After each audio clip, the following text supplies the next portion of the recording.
और चलिए ले चलेंगे आपको सीधे हिसार किसान चौपाल कार्यक्रम में, जहां पर हमारे साथ हमारे सहयोगी रवि जांगड़ा मौजूद हैं और साथ में प्रदेश के कृषि मंत्री जेपी दलाल भी उनके साथ मौजूद हैं। सीधे इस कार्यक्रम में आपको ले चलते हैं।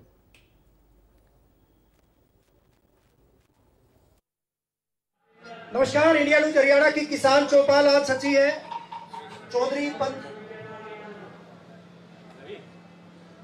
नमस्कार, इंडिया न्यूज हरियाणा की चौपाल आज सजी है चौधरी चरण सिंह कृषि विश्वविद्यालय हिसार में।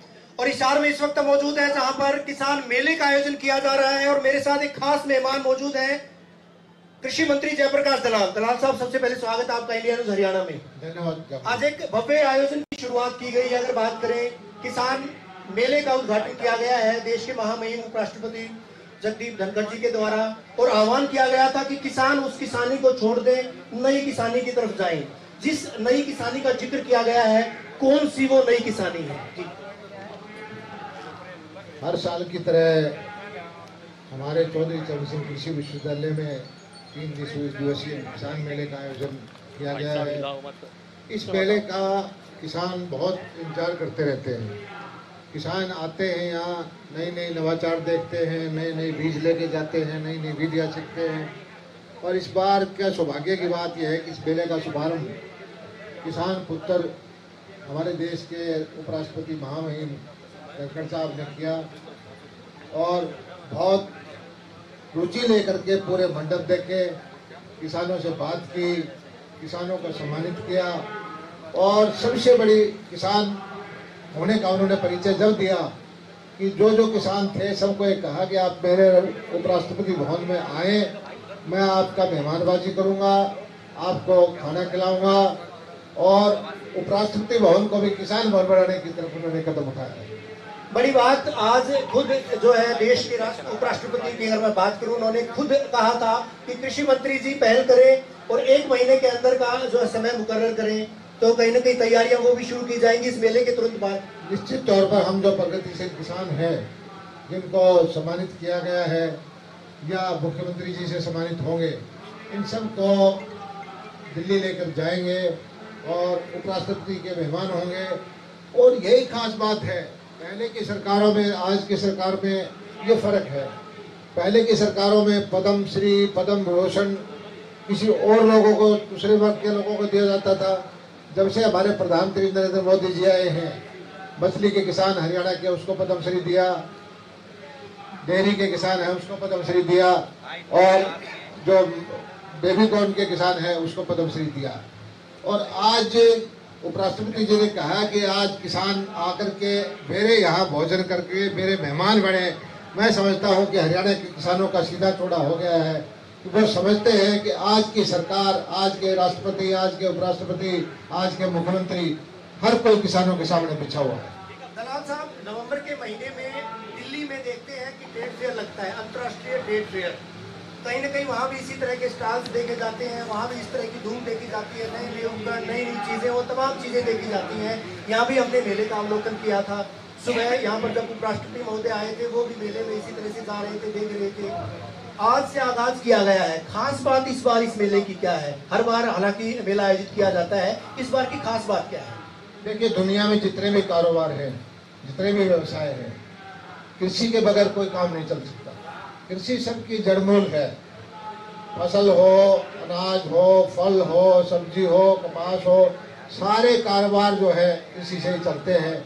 और दुर्भाग्य की बात है, इतने सालों तक किसान अपनी फसल पैदा करता है, कभी भाव ज़्यादा होता है, कभी भाव कम होता है, लेकिन किसान को सही चीज़, उसकी कीमत नहीं मिल पाती।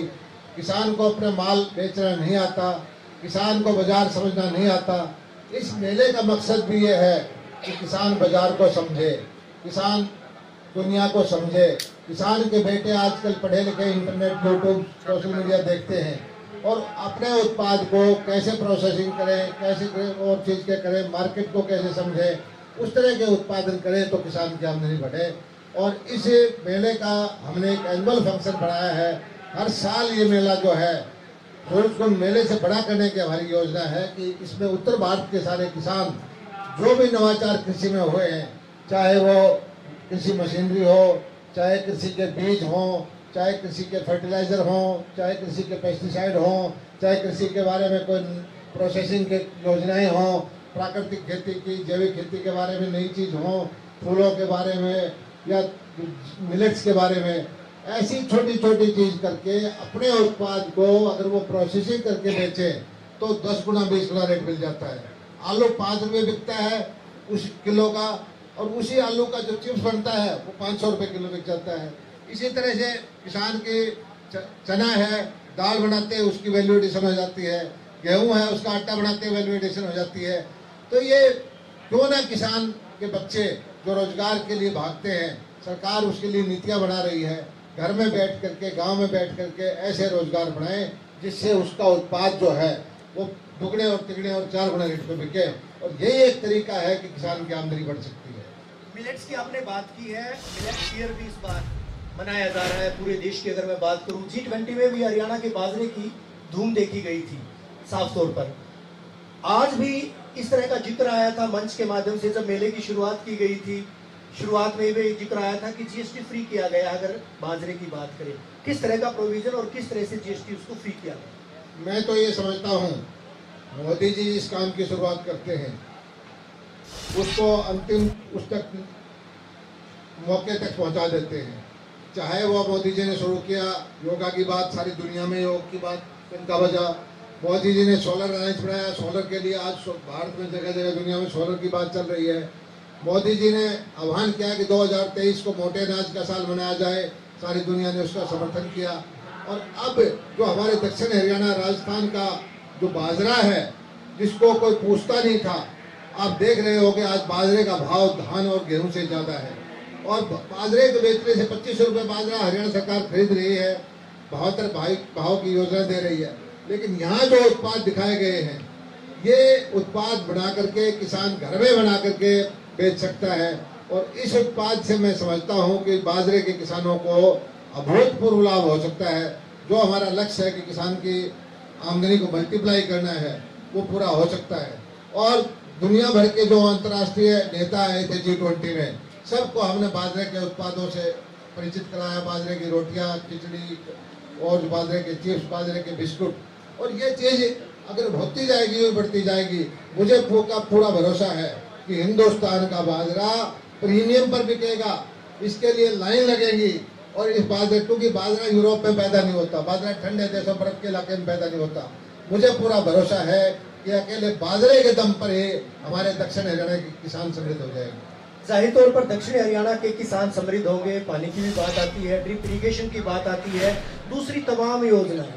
हालांकि आम जन तक आप क्या मानते हैं दलाल साहब की वो योजनाएं तमाम जो आपके महकमे की योजनाएं, कृषि विभाग की चाहे बात करें, मत्स्य विभाग की बात करें, दूसरे तमाम विभागों की बात करें, कितनी योजनाएं पहुंच पाती हैं, या फिर इस तरह के जो मेले हैं वो एक जरिया है इस तरह की योजनाओं को पहुंचाने के? देखिए, हमारे हरियाणा के अंदर अपना पानी का सोर्स नहीं है, पानी का संकट है, और हमारे मुख्यमंत्री मनोहर लाल जी ने सबसे ज़्यादा ध्यान दिया तो पानी पे दिया। पानी के ऊपर अलग से कंक्लेव किया पंचकुला में, सारे देश के जो एक्सपर्ट है, वैज्ञानिक है, वो बुलाए और बताया कि किस तरह से जो उपलब्ध पानी है इसको हम कैसे खेती के लिए प्रयोग में लाए, फैक्ट्री के लिए, पीने के पानी के लिए। और उन्होंने सबसे ज़्यादा पानी की नहरों का बजट बढ़ाया। फ्लड इरिगेशन की स्कीम थी, उसमें पिछले साल 1200 करोड़ रुपए खर्च किए।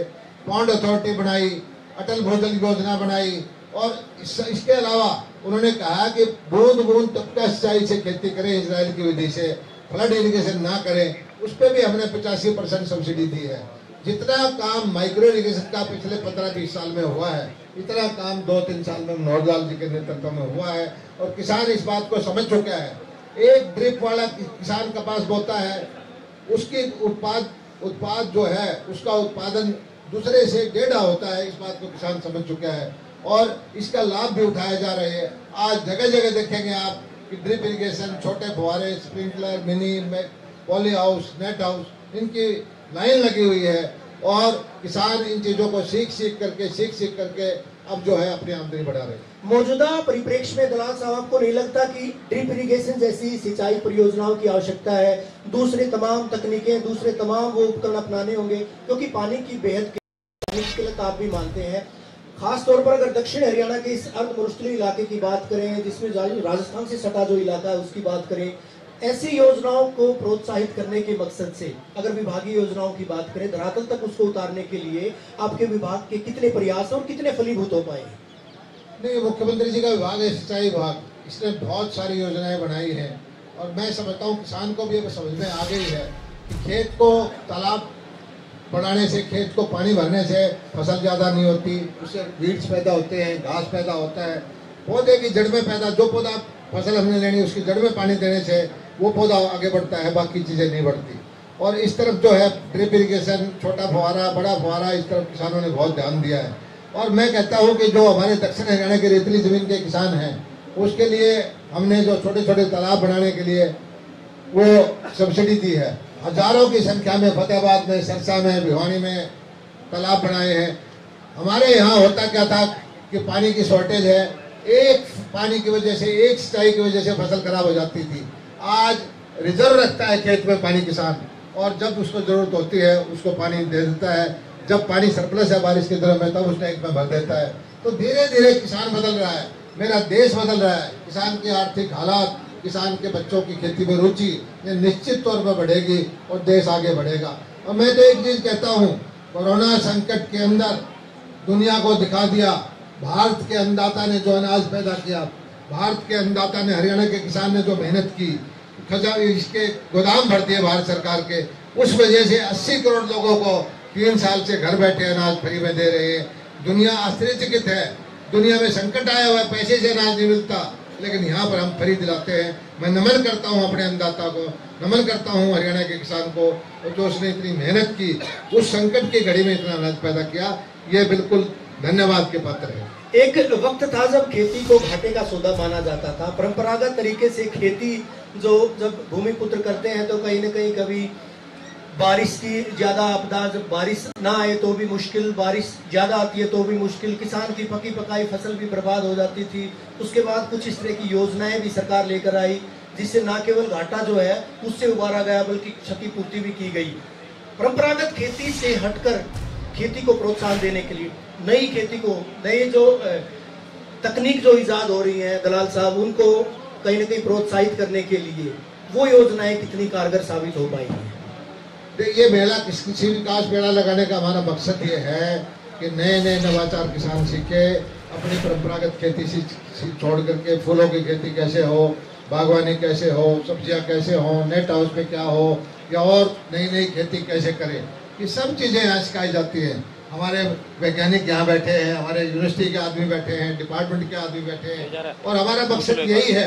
ये इस मेले का मकसद को प्रचार करना नहीं है, हमारा मकसद ये है कि हरियाणा के किसान जो नई नई तकनीक सीखे, नई नई मशीन आई उसको सीखे, नई नई विधि आई है उसको सीखे, नए नए बीज की इजाद करी है। मुझे ये बताते हुए खुशी हो रही है कि हमारे किस कृषि विश्वविद्यालय ने पिछले साल एक बीज था, उसका नाम क्या था, 1270, एक किसान ने वो बीज बोया, 90 बन गेहूँ निकले एक एकड़ के अंदर।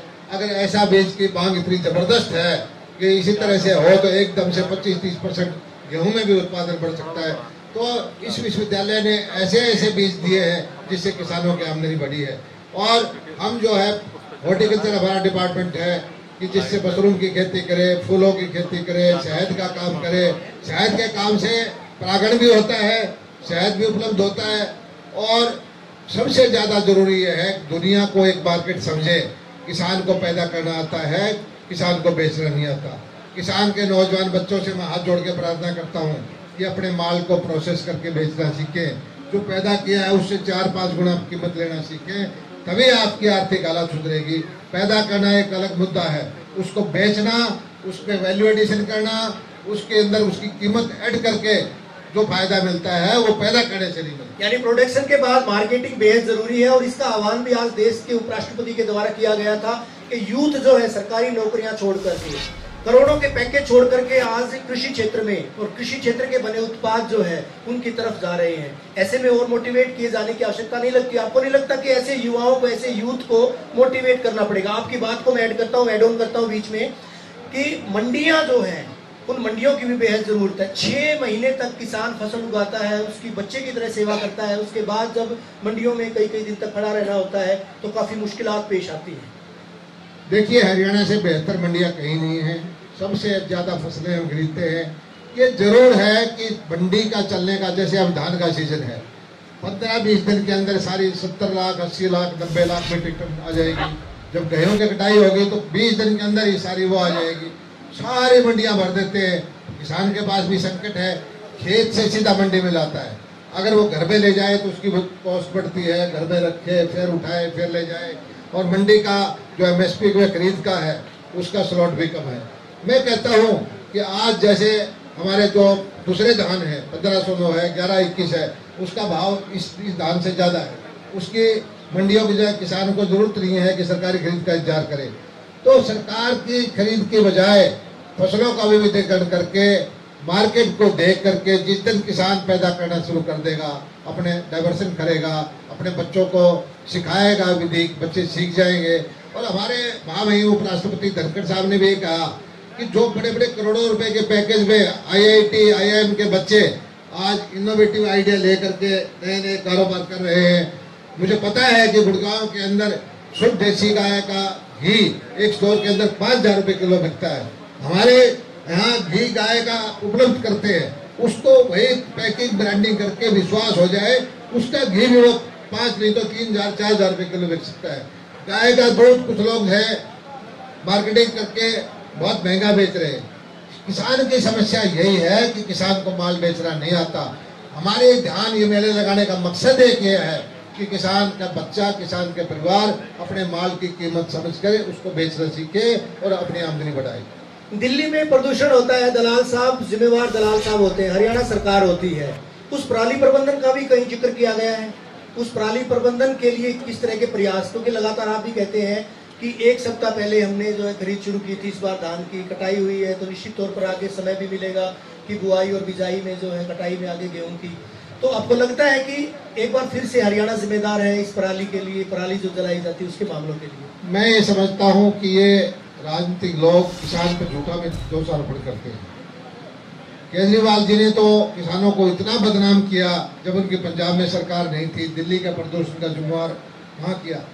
अरे जमुना का हाल देखिए, कितनी बदबू मारती है। दिल्ली में जब ये पराली नहीं जलती होती और दिनों में देखिए डस्ट घूमती रहती है। कंस्ट्रक्शन की कोई प्रोटोकॉल ठीक नहीं अपनाते, कोई सिस्टम दिल्ली का ठीक नहीं रखते, पीने का पानी की क्वालिटी ठीक नहीं रखते। लेकिन एक सबसे आसान है कि हमारे किसान देवता को, अन्न देवता को बदनाम करें। और आज मैं कहता हूँ पिछले साल 94 लाख मीट्रिक टन धान सारा खरीदा गया था। 24 लाख मीट्रिक टन धान अब तक आ चुका है हमारी मंडियों में। 1/4 की जो हार्वेस्टिंग हो चुकी है और सारा 200 अफजरानी की घटना आई है। जबकि उस हमारे मुकाबले जब 25% वो धान आ जाएगा मार्केट के अंदर, तो हमारे पड़ोसी प्रदेशों के अंदर हमारे से 100 गुना 50 गुना ज्यादा वो आएगी। हरियाणा का किसान समझदार है। हरियाणा का किसान राष्ट्रीय राजधानी का सम्मान करता है, क्योंकि 3 तरफ हम हैं। हम समझते हैं कि राजधानी हमारा मान सम्मान है, सारी दुनिया के लोग उसको देखते हैं। हम कोई प्रदूषण नहीं फैलाते। इक्का दुक्का किसान करता भी है तो हम उसको समझाते हैं, उसको सहायता देते हैं, डिकम्पोजर दे रहे हैं। 80,000 मशीनरी हमने सब्सिडी पे दी है, बेलर दिए हैं, और हमने पराली को यूज करने के लिए गौशालाओं को अनुदान दे रहे हैं। पराली के खत्म करने के लिए जो इंडियन ऑयल से कारखाना लगाया है। आप यहाँ से जाएंगे चंडीगढ़, आपको ढेर लगे मिलेंगे पराली के।